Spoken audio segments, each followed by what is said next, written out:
Praise the lord. ఈరోజు వాగ్దానం కీర్తనల గ్రంథం 34వ కీర్తన 6వ వచనం. ఈ దీనుడు మొరపెట్టగా యెహోవా ఆలకించెను, అతని శ్రమలన్నిటిలో నుండి అతన్ని రక్షించెను. దేవుడు మనము మొరపెడితే మన ప్రార్థన ఆలకించేవాడు.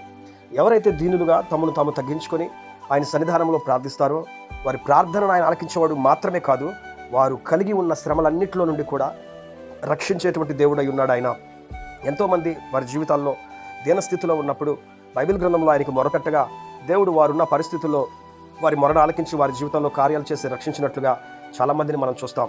హిజ్కియా దగ్గరికి యెషయా ప్రవక్త వెళ్ళిపోయి దేవుని యొక్క మాట తెలియచేసిన తర్వాత హిజ్కియా గోడ తట్టు తిరిగి చిన్న ప్రార్థనలో చేస్తూ ఒక చిన్న ప్రార్థన చేస్తూ ఆ ప్రార్థనలో ఆయన దేవుని అడుగుతాడు, దేవా సైన్యములకు అధిపతిగా యెహోవా, ఈ దీనుడిని జ్ఞాపకం చేసుకోయా, నాకు కలిగిన శ్రమను మీరు చూసి కృపతో జ్ఞాపకం చేసుకోయా అని చెప్పి ప్రార్థన చేస్తాడు. నాకు కలిగి ఉన్న ఈ శ్రమను కృపతో జ్ఞాపకం చేసుకోమని ప్రార్థన చేస్తాడు. మనకెన్నో శ్రమలు ఉంటాయి. క్రైస్తవ జీవితంలో ప్రతి మనిషికి కూడా పోరాటాలు ఎన్నో ఉంటవి. అయితే వాటన్నిటిలో నుండి కూడా మనం మొర ఆలకించి తప్పించేవాడు మనం ఆరాధించేటువంటి దేవుడు. నీకు ఎన్ని శ్రమలు ఉన్నాయో, ఎన్ని సమస్యలు నువ్వు ఎదుర్కొంటున్నావో, ఎన్ని పరిస్థితుల్లో నువ్వు ఉన్నావో ఆయన చూస్తూనే ఉన్నాడు. ఆయన మాట్లాడే దేవుడు, ఆయన చూచేటువంటి దేవుడు.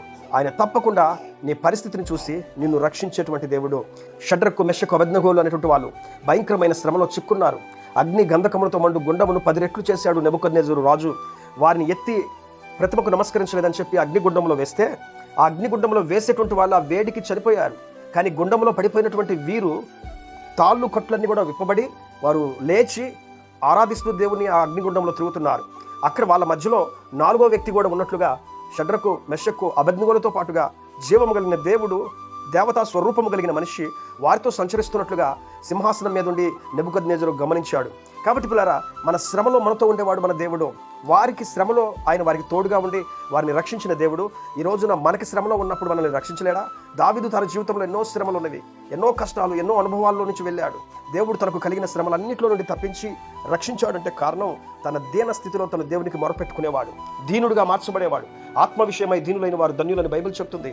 ఈ రోజున నీ దీన స్థితిని చూసి నిన్ను అన్ని విషయాల్లో కూడా నీ మొరను ఆలకించి నిన్ను సమాధానపరిచేవాడు మనం ఆరాధించే దేవుడు. ప్రేమ కలిగిన తండ్రి, గొప్ప దేవుడా, ఇదిగోనైనా దీనులంగా నీ సన్నిధికి వచ్చాం. ఈ దీనులు మొరపెడుతుండగా వీరి కుటుంబాలని, ఈ వాగ్దానమును విన్న వీరందరి జీవితాలను మీరు ఒకసారి చూడండి. వారు కలిగిన శ్రమలన్నింటినీ చూసి తగిన రీతిగా మీరు సహాయం చేయమని యేసు నామములో ప్రార్థించి అడిగి వేడుకుంటున్నాం తండ్రి. ఆమేన్.